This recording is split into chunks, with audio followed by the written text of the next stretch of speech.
Hey everyone, welcome to the final part of my entire video game collection. Today I'm focusing on my PC game collection. I'm not going to talk about my digital titles because frankly I have way too many digital titles, but these are all my box PC games. So let's go ahead and get started. First up, I'm going to talk about the two newest PC games I got, and that's Assassin's Creed Unity.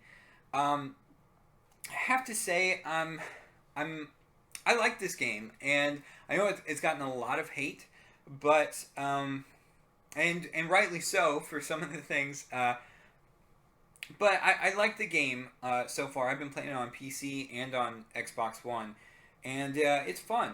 I don't really particularly like UPlay. You kind of have to register it on there instead of Steam. Ubisoft has never been a company that really loves PC gamers, and what I mean by that is they've been heavily into DRM in the past, and Uplay is just really their way of trying to control everything. But it still works great on PC, and I like it a lot. Next up is Shadow of Mordor. Thankfully, this one you register it with Steam, and that works a lot better than Uplay. This is a good game. It really is. I like the game a lot. It borrows a lot of ideas from the Batman Arkham games and from the Assassin's Creed games. But it really is a lot of fun. I think it does get pretty repetitive, and I don't even think I'm halfway through the game, and I'm just kind of like maybe kind of done with it now. But it's still a fun game. I definitely recommend that. Alright, now I'm getting into the rest of my game collection. First up, we have the Deluxe Edition of Alan Wake. What can I say about this game? I love this game so much. I bought an Xbox 360 when this game came out just so I could play the game. And when I heard it was coming to PC a few years back, I knew I had to pick it up. And I think this was only like $15. So really happy that I was able to get a physical copy of the game. It's just such a good game. Definitely owe it to yourself to play this game. Really wish there was a sequel too. Next up we've got Alpha Protocol, the espionage RPG. I really haven't played too much of that. Next we have Alone in the Dark. I wound up getting this game at a Big Lots for like $6. And that's about how much this game is worth, in my opinion. It's not very good. I haven't really played any of the older Alone in the Dark games, but from what I've heard, they're a lot better than this. There are some interesting things they did with the game, but it's just not very good. Next time we have 007 Bloodstone. This is an okay game. Not a great Bond game, but a decent third-person shooter with some really fun driving segments. Because this was actually developed by, I think, a developer that mainly does driving games. So the driving segments are really good, but the on-foot stuff is just kind of okay. It's got a decent story, but I wound up getting this game at Best Buy on clearance for $4. So, Next up we have the limited edition of The Darkness 2. A pretty cool game.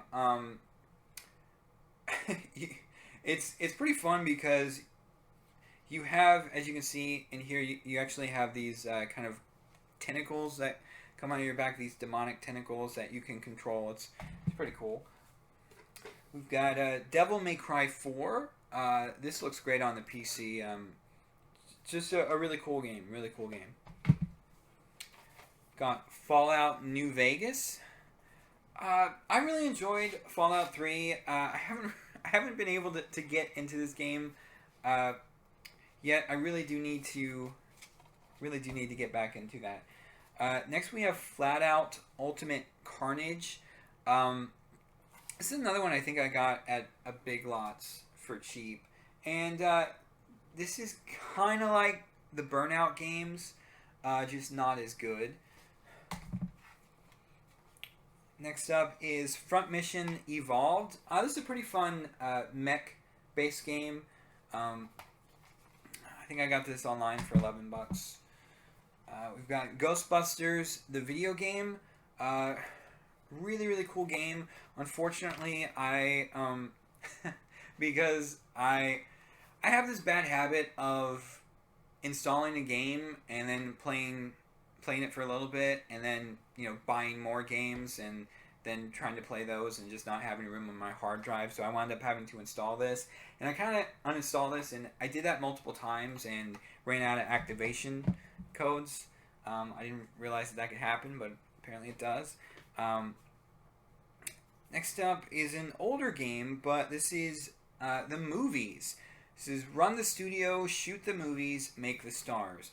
And this is kind of a neat game.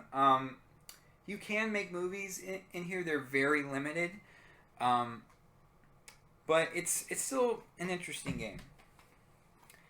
Next up is Rage. This is a unique first-person shooter, kind of a post-apocalyptic thing, but pretty fun. Next up, Stranglehold. This is a game, I think I got this at Big Lots too, but it's a pretty fun game. We've got Section 8. This is, I think, kind of an online first-person shooter.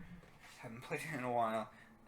We've got Star Wars Empire at War Gold Pack. This includes the original game plus the expansion, Forces of Corruption. This is a pretty good game. Next is Star Wars The Clone Wars Republic Heroes. This is not a great game, but it's decent. I had fun with it. Yeah, it's alright. Next is Torok. This is back a few years ago, I think in maybe 2007. And this was a reboot of the Torok franchise, and it wasn't very good, honestly. The graphics were pretty good for it, and the dinosaurs in it were pretty neat, but it wasn't very good. And next up, I have Diablo III, and I also have a StarCraft 2, Wings of Liberty. And I do have the World of Warcraft starter pack plus some expansions as well. But that is really it for my entire PC game collection and for my entire video game collection. So I hope you enjoyed a look at my video game collection. And as always, like the video, share it, and subscribe. Till next time.